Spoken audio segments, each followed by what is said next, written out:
All right, so before you get seed starting, you have to have materials to start your seeds. So let's talk about things that you're going to need to be successful for indoor sowing. This is where you're going to sow under lights intentionally. And I know some of you want to grow indoors without lights.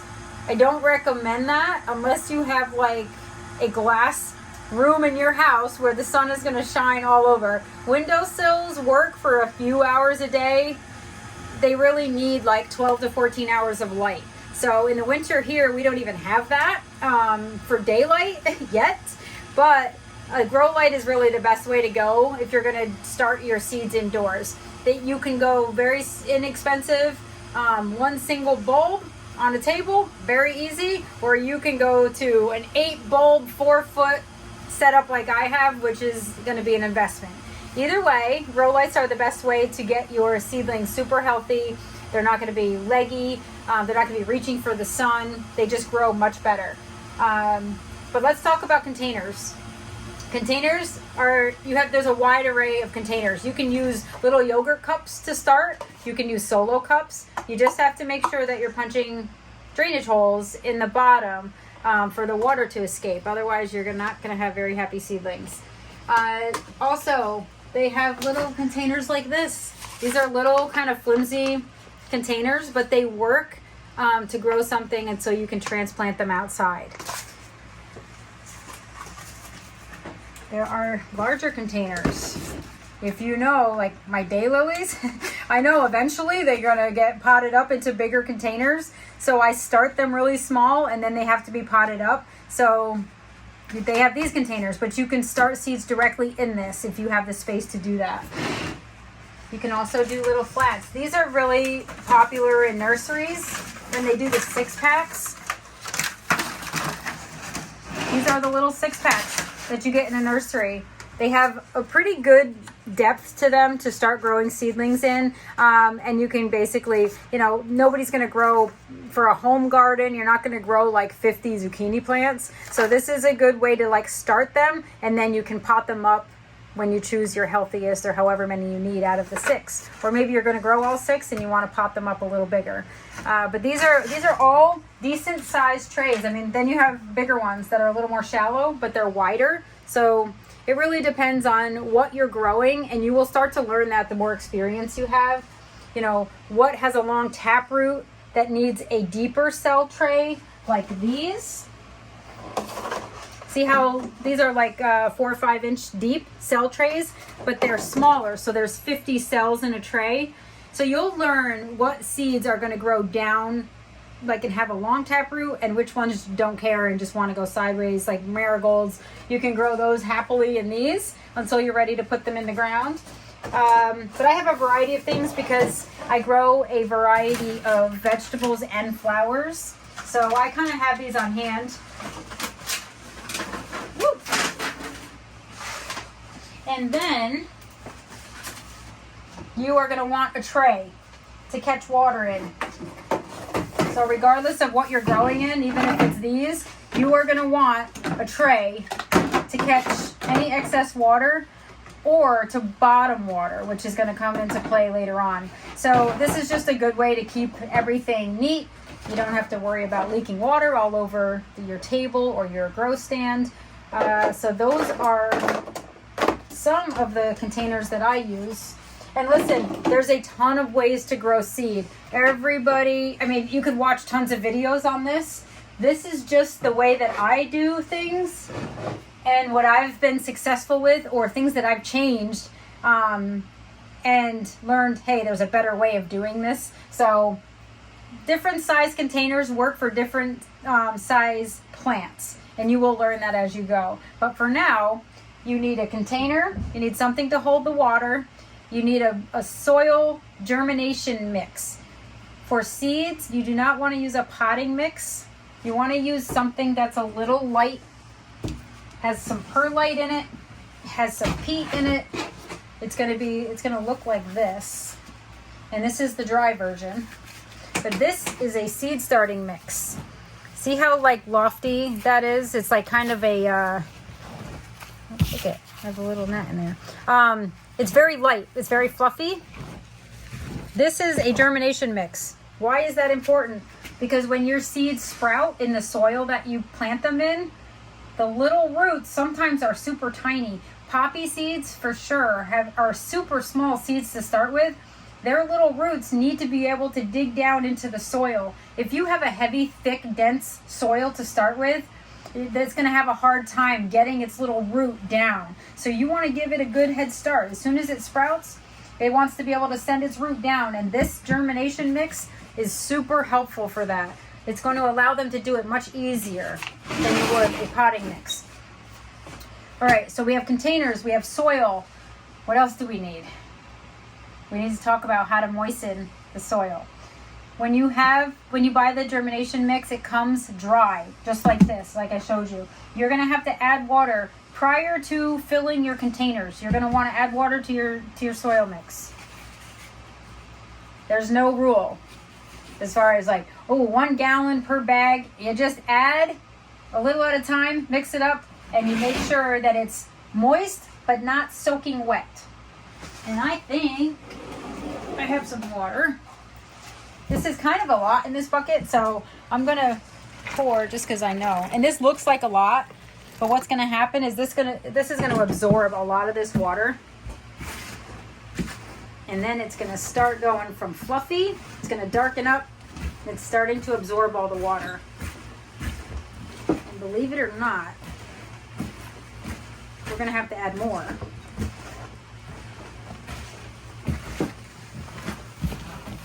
So you see how it's starting to darken up a little bit? Now it's going to be pre-moistened. The worst thing you can do is put dry germination mix into your containers and add water. It will not work. It's going to move your seeds around. It's going to make a mess. You can't really mix up in those little seed containers. So just pre-moisten it. This is going to save you a headache later on. All right. So this is looking better.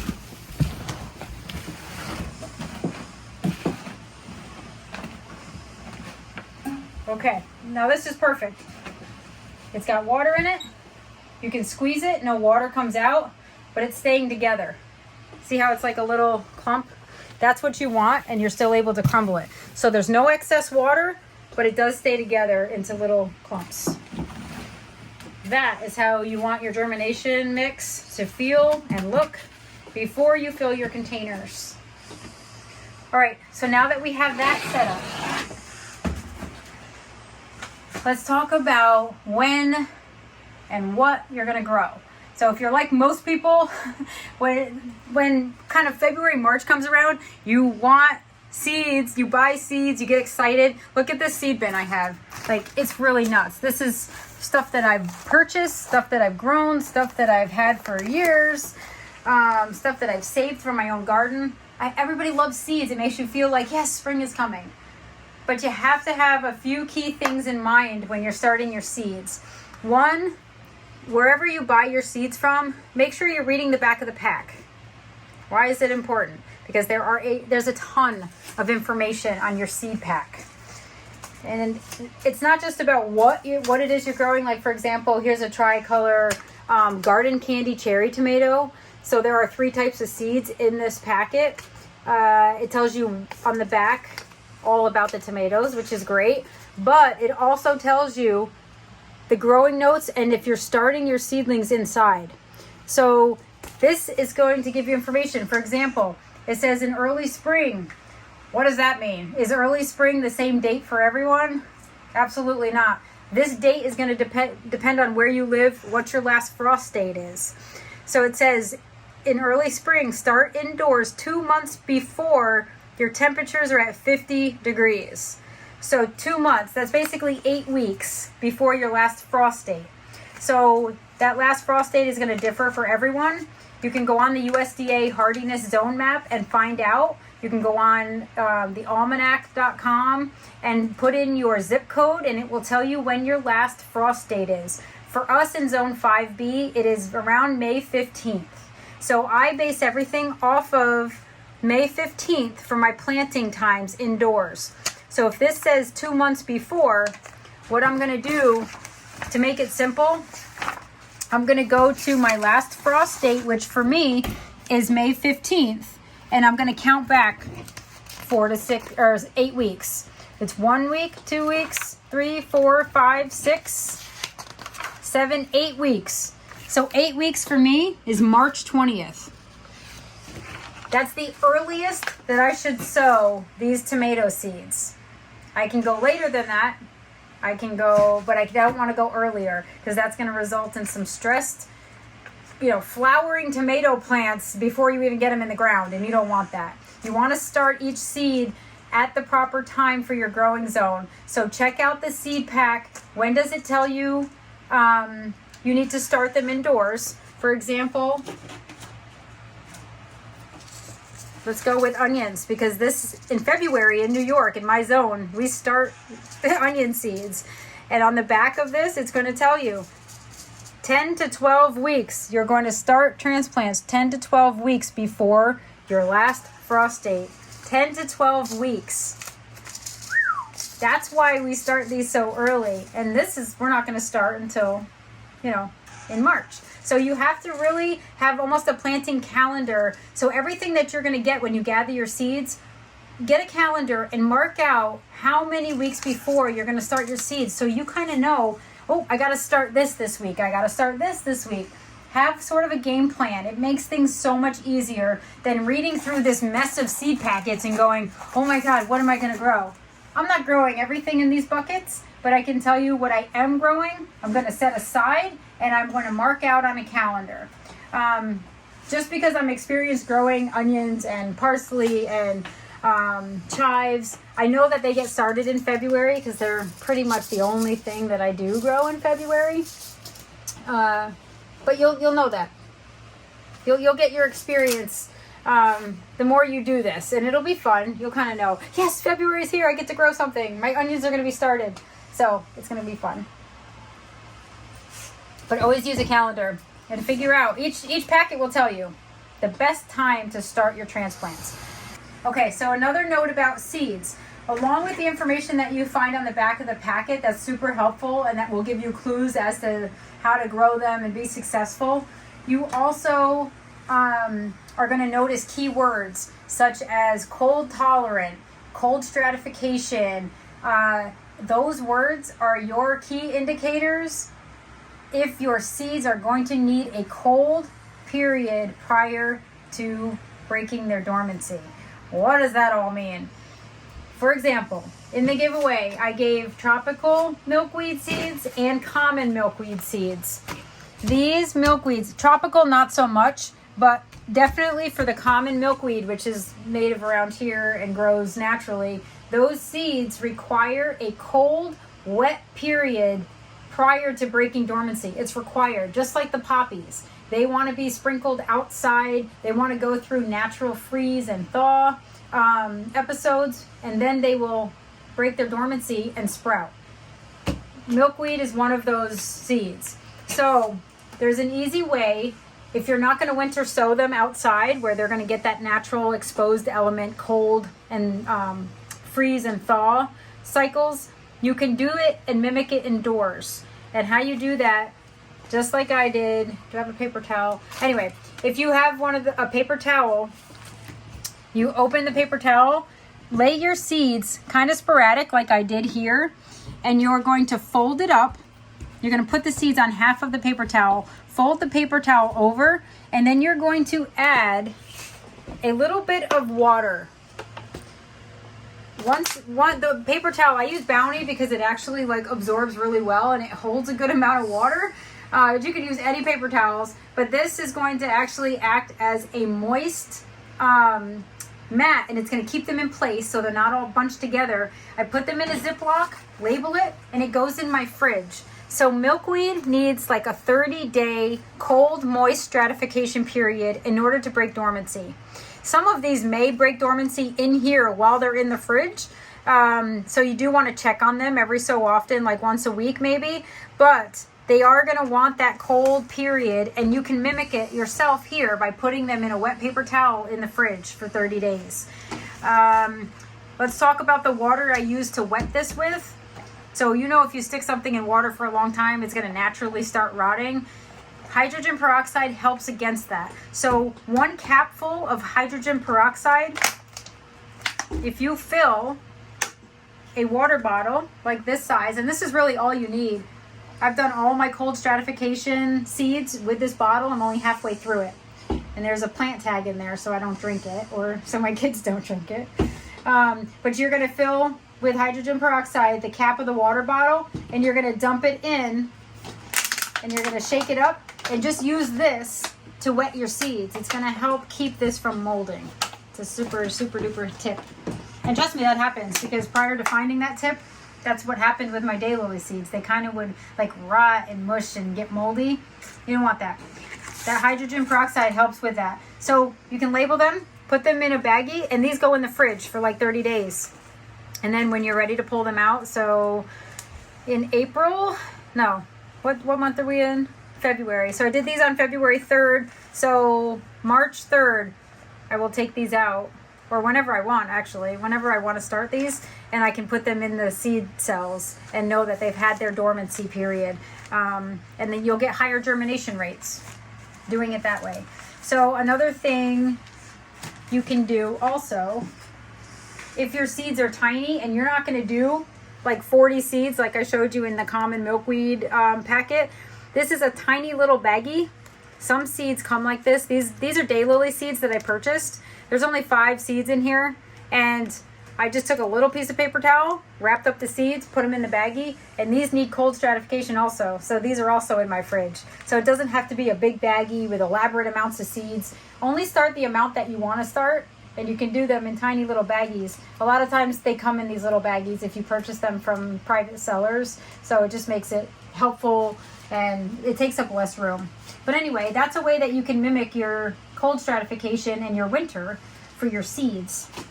Okay, so regarding the seed giveaway, if you receive the seeds, you're going to know a lot of these can be started either outdoors because they want the cold stratification period, or you can mimic the seed stratification indoors. But echinacea seeds, all of the milkweed seeds, the daylily seeds, the golden jubilee hyssop seeds, what else?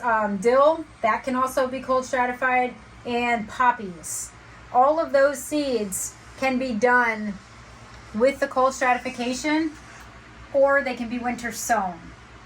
Okay, so now that we have all of our supplies and materials and basics down, I'm going to show you how to start seeds inside. I'm going to use the deep cell trays. I'm going to use a flat of 50, and my goal is going to be to get 1 plant to grow in each cell.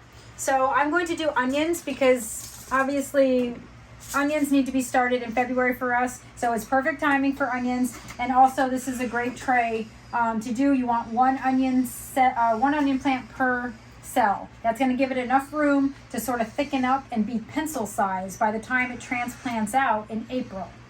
So I'm going to do some red Geneva Cipollino onions today, and we'll see how far I get. So again, these need to be started 10 to 12 weeks in advance. I've already grown some of these, so I probably won't have a full tray. But here's what you want to do. We're going to take our pre-moistened soil, and you're going to start filling the tray. And while this seems simple enough, there are some things that you are going to want to remember. So I'm going to start with this half tray. I'm going to just start adding soil. This is where it gets fun and messy. This is where my husband just loves me to death. Because I make a nice... Only when I'm cleaning it up. Yeah. So anyway, you're just going to move this soil around. Very important, do not push your soil down. If you push it down, it compacts, and the poor little roots of your onion seeds are not going to be able to get into it. You're just going to lightly fill these cells. But what's going to happen is, because we have such a lofty mix, the germination mix, you're going to have air pockets as you're filling this. It's only natural. So I'm going to show you a quick way how to get rid of them without tamping down your soil. Okay, so this looks entirely filled, right? See how nice and smooth that is? Everything's pre-moistened. Watch what happens. If you do that, all your air pockets are going to settle. You're not going to have compacted soil because it naturally just settled. And look at all the space I have.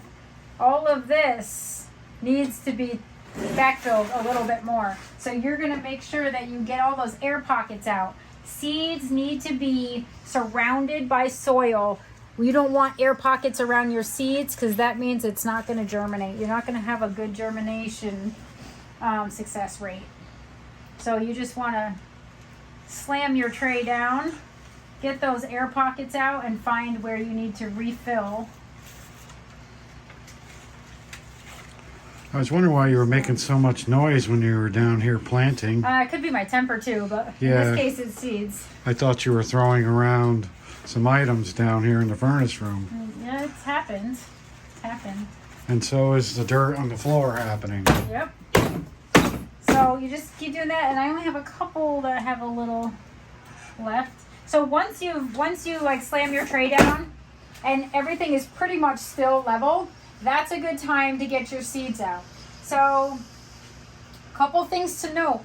Seeds come in all shapes and sizes. If you have tiny little poppy seeds that you're going to start in trays, they are going to get sprinkled on the top. You're not covering them. They are so small. If you bury them, you will make the mistake of them germinating and not, or they may never germinate, but if they do germinate, they're going to be so buried, they're not going to have any light.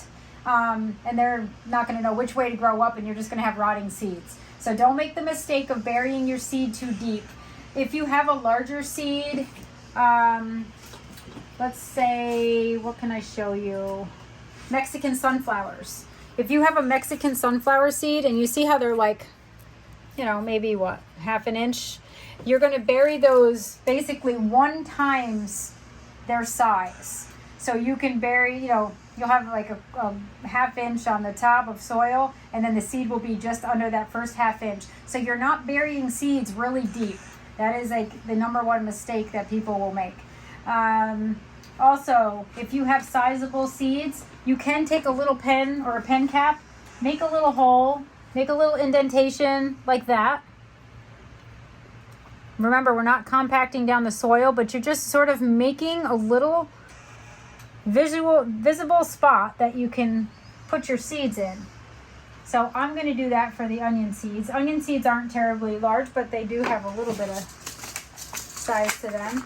And I'm going to put 1 to 2 seeds in each hole. I'm going to start with 1 in each and make sure I have enough seeds. So this is what I have left. And my goal is to have 1 plant per cell in this case. So I'm going to go ahead, and these are black seeds on black potting mix. Not necessarily the best, the best way to, you can't really see them after you drop them in.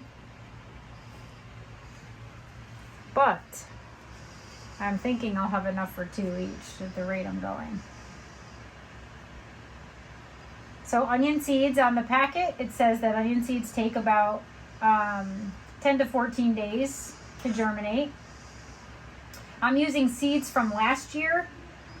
I did not buy new seeds this year. I was just going to ask you that. Do seeds have a life expectancy? They have a shelf life for sure, yes. But the good news is you can get 2, 3, 4 years out of seeds. Some of the seeds that I have in here, I purchased 4 or 5 years ago. Every year that they get older, the germination rate gets less, but they're still viable. So if you have a packet, like if you buy seeds and there's 50 seeds in your packet and you know you're only going to use 10, you'll have yourself set up for the next 3 years. You don't have to buy them, especially if you love the variety. So that's the good thing about seeds. If you store them properly, you have seeds for years to come. So there is a date on seed packages, right? They say that they're packed for a certain year. That's how you know that you have fresh seed. But sometimes seed companies will send you a packet of seeds that has a date like I know High Mowing used to do this. They used to put a sticker on here and it would say packed for 2022. Like Florette, for example. If you see their packets say packed for 2022 on the seed packet. See right there? Packed for 2022 with a lot number. So you'll know that you're getting fresh seed, and then you'll know, oh no, now I forgot which one I stopped with. Yeah, double them up. I know. Triple them up. Well, I want to do that because if you put too many seeds in one cell, you can, when they start to sprout, if you get multiple sprouts in one tray, you'll pick whichever one looks the best and save it. And the other one, you're going to just pinch off at ground level and it will just kill it. Sounds ruthless, but you'll have much more vigorous plants if you have one per cell than if you were to tackle a whole bunch. So unlike crying when you cut onions, you'll just be happy when you're planting onion seeds. Yes, this is the one time that you can do that. So anyway, so then once, we made our little indentation with the pen cap. So now what you're going to do is just take your finger and lightly, I'm not pushing this down, but I'm just taking some of the soil around the edges and I'm covering that little well of seeds with soil. So a few takeaways from this part of the planting. 1, pre-moisten your soil. 2, make sure you're starting seeds that are the proper time for starting in your area. 3, do not compact your soil down. It wants light, fluffy soil for the roots to make their way down. And 4, don't be doing this over a rug. Yes, that's very good information. So once these are all gingerly covered up,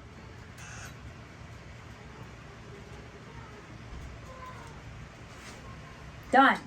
The planting part is done. Now what do? Label them. You must label. Although I'll know that these are onions when they come up, but I'm also going to grow chives a little bit later, so they're going to look pretty similar until these start taking some shape. So I'm going to put red Cipollino. Now, can you let these onions sit a few days without being under the lights? Yes. You sure can. And I'm going to show you what we're about to do. So I have labeled, so I now have half a tray of red onions. I have my label in there. We have to water them. Here's the thing. We pre-moistened the soil, right? But you also want to sprinkle a little bit of moisture on the top. And you want to do this super carefully. You don't want to move or dislodge your seeds, which is why we pre-moistened the soil and we tamped a little bit down when we covered the seeds. That is going to kind of keep them in their space when we water. If I can do this without making a mess. You not make a mess? Please. Not like me, but... Now, could you use a spray bottle to do this? Or yes, you can mist the top also. Yes, absolutely. Whatever's easy for you. You just don't want to make a big splash. You're just going to lightly, see how we're just going to do that little bit lightly? And once you get going, you'll see. Just do it. Just enough. Remember, the soil's already wet. We're really just doing this to solidify and move any remaining air pockets. And remove those little air pockets and get water and soil around those seeds, because that's where germination happens the best. When you have the moisture and the soil surrounding the seed, and then when it sprouts, it's like, yay! And it puts its little root down. At least in my head, that's what happens. Okay, so we have the seeds in, they're planted, they're watered, they're labeled. Onions are a cool weather crop. They don't necessarily need a heat mat. However, if you're growing in a basement and your temperature in the room is a little colder than normal, you are going to want to probably use a heat mat. This is a heat mat, and what this does is it raises the room, or raises the temperature of the tray when you put it under it and plug it in. It raises the temperature of your soil another 10 to 15 degrees. So depending on what the temperature is in the room that you're growing, you may want this to accelerate germination. The higher the rate, the higher the heat, the higher and quicker they germinate. So in our basement, it is god awful hot. It is like 75 degrees, which is optimum temperature for germination. I don't need a heat mat specifically for these, but some of my other heat loving seeds and flowers, I will use the heat mat. A note about this. When you're using a heat mat, it's good to also have a humidity dome. Some people will tell you don't use a humidity dome. Chances are they use the dome and the heat mat for way too long. If you're using the heat mat, you have your humidity dome, this keeps your soil moist. It keeps the moisture inside your cell tray to keep that environment optimally humid for germination. Once the seeds have started to sprout, I don't care if you just see one starting to sprout, take this off. Otherwise, what's going to happen is you're going to get hit with damping off. When you create a humid environment, when your sprouts are already up, you are subjecting them to dampening off, and you will lose your entire crop of seedlings. So, very important. As soon as you see your onions starting to sprout, take that humidity dome off, remove your heat mat. You do not need a heat mat for the entire time you're growing. This only aids in germination. Sometimes these are not necessary, especially if your temperature is 75 where you're growing them. Or if they're a cool weather crop and they don't really need heat to germinate, they just need moisture. Another thing to note, some seeds need light to germinate. If that is the case, you do not want to bury your seeds under the soil. They are going to need that top lighting to actually germinate. So on your seed packets, it's very important to go over and to look. It will say flat out, these seeds need light to germinate. That is your key to top sow and to not cover. Those are the ones that you can mist when you're watering, because you're going to leave them on the surface of the soil and you don't want to move them around with the watering can. Those you're going to spray and mist to keep wet. And then you can put the humidity dome on and they're going to get the light they need and the moisture to germinate. Some need darkness to germinate. So most seeds will germinate in the dark because you're burying them under soil, but they will find where the heat source is, and seeds naturally know where to send their root down and how to send the sprout up. It's the coolest thing about growing from seed. They know what to do. As long as you provide them the proper environment, the proper soil, and the proper circumstances to germinate, you're going to have a lot of success. Now I'm going to put these under grow lights right over here. Actually, I need to make room. These can go up here because there's nothing growing in that one. And I'm going to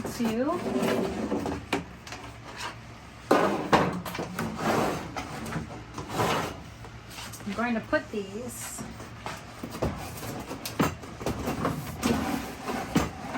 right in there. So they are going to stay there, and then maybe in about a week or so, I'm going to check. You want to make sure that over the course of 2 weeks, when these are starting to sprout, the whole time the moisture needs to be kind of consistent. So if you see that your tray or the soil is starting to turn a light brown, you want to put water in the bottom tray. And it's easy enough to do because you take your little watering can and you can just add water this way, and that will help the soil. When it dries out, it'll draw up the moisture. That's another good thing about having these trays in the bottom. You always want to bottom water or add water from the bottom and let them suck up the moisture they need as opposed to drowning them. But the only exception to that is if the top of your soil is drying out too quickly, you do want to mist them, especially if you have seeds that need light to germinate or you have super small seeds. You do have to keep them moist, and the only way to really do that is to keep them misted on the top and make sure that that soil is not turning light brown. That means it's drying out. So what happens if you get like a mildew or a mold growing on your soil? Should you be worried about it? It's going to happen, I think. Some people will put vermiculite on the top to sort of keep that from happening. You can layer it with vermiculite. You just have to be careful if they need light to germinate that you're not burying them. But once you see them sprout, you can add the vermiculite. I always have some type of a green algae that kind of grows on the seedlings. Once they're up and growing at a good, decent rate, you generally don't have that because you're going to let them dry out a little bit between waterings. And that's going to help the roots go down and search for the water. It's going to encourage root growth downward, which is what you want for the seedlings. So that really only happens in the beginning, if at all. But yeah, that's a good question. So if I stuck my athlete's feet underneath a grow light, would it get rid of the fungus? I would encourage you to do that while they're in a bucket of water. And we'll see what happens. Let's make that a science experiment. Well, keep your nasty feet out of my grow room. I don't need any more fungus gnats. Could you imagine? The gnats would love your feet. Well, the lights are, you said the lights wouldn't burn my feet, so. Yeah, well, let's see what happens. You know I had to throw one in there. I was waiting. I was actually quite impressed that you were really quiet. So anyway, that process of starting seeds can happen for any type of seed. So any of those seeds in the giveaway, go ahead and put 1 to 2 seeds per cell if you're going to grow them indoors. Have fun. It's really a lot of fun to grow something indoors when it's -5 outside and you have ice storms, which are beautiful, but it is February. We're in that long segment of winter where it just, for me, it takes forever to get through February and March, and growing indoors is just such a joy because you come down and like look at your seeds, you're like, oh, my baby sprouted. Yay, you have sprouts. Like every day you check on them and they get a little bigger and they're just like, I don't know. It just provides you with like this joy and this reward, and you're going to get something awesome out of it. You're either going to have an edible for your garden, you're going to have a host plant for your caterpillars, you're going to help any little ecosystem that you have going in your yard, or you're going to harvest beautiful tomatoes and peppers and jalapenos, anything. So it's really fun to start a seed from, or to start a plant from seed and know that when you're harvesting, you're like, I grew that. I grew that from this tiny little seed. Like, science and nature is so amazing to me. And I know maybe you're not going to be so excited about this whole process like me, but if you start doing this and you have success, it really fuels you. I mean, ask my husband. I started with one grow light, one single bar grow light on a table like this, and I now have 4 8-tube 4-foot grow lights, and I have another system coming. So I'm going to grow cut flowers this year. I think I'm going to grow cut flowers. We'll see. We'll see how successful I am. But it's exciting. It just, you know what? There's nothing really better than growing your own plants, whether they're going to flower or whether you're going to eat them. It's really a joy. It's fun. It gets you through those last draining days of winter. It's rewarding. So. And it's cool because it keeps you down here in the furnace room and away from bugging me all winter. You know, I was waiting for something like that. Well, yes. It's nice to see you happy too. It gets you back into the swing of it. Yeah. Winter can get pretty miserable, but stay tuned. I'm going to show some. I'm going to show some videos about what I'm trying for the first time. And by the way, this is not like the only way to grow seeds, but this is what works best for me, and I've been growing them for a long time. You know, everything's going to be different. You're going to find different ways of doing things. People are going to say, don't use a humidity dome, or do use one. You're going to hear lots of sides of the story when you're doing them. Make a journal. Know what worked for you. Know what didn't work for you. Send me questions if you have them. My Facebook page is always open. I try to do my best to keep up with comments and questions. I am so thrilled that you guys are all like helping me get through winter with the color of the day posts. That was amazing. I love seeing everybody show off what happens in their garden and their flowers and their pollinators. Like, I smile. I'm literally so excited to see what everybody else is doing. This isn't really about me. I'm happy to share my practices, but I think if you're a gardener, you love to show what's going on, even if you garden in a planter. If that's your garden, I don't care.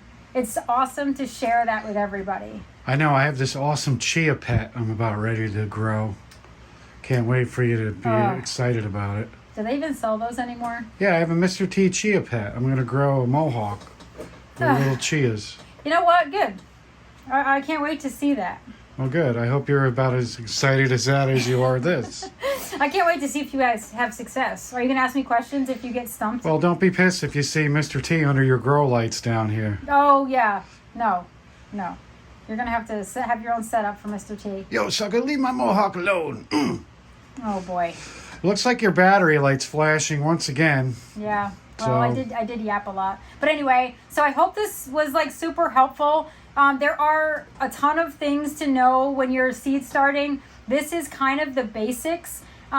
When your plants are growing, you may need to pot them up. So that we'll do a video when we get closer to the point where I'm potting things up, and I have a few plants that need to be potted up, so I will show you the process for that. But hopefully this was super helpful, and it took some guesswork out of it. I hope you guys have success with some of the seeds that were given away. And if you were given seeds or you purchased seeds, let me know how it's going. Post some updates, because it's fun. You're really starting to grow on me, honey, just like these seeds. Oh, aren't you just the sweetest?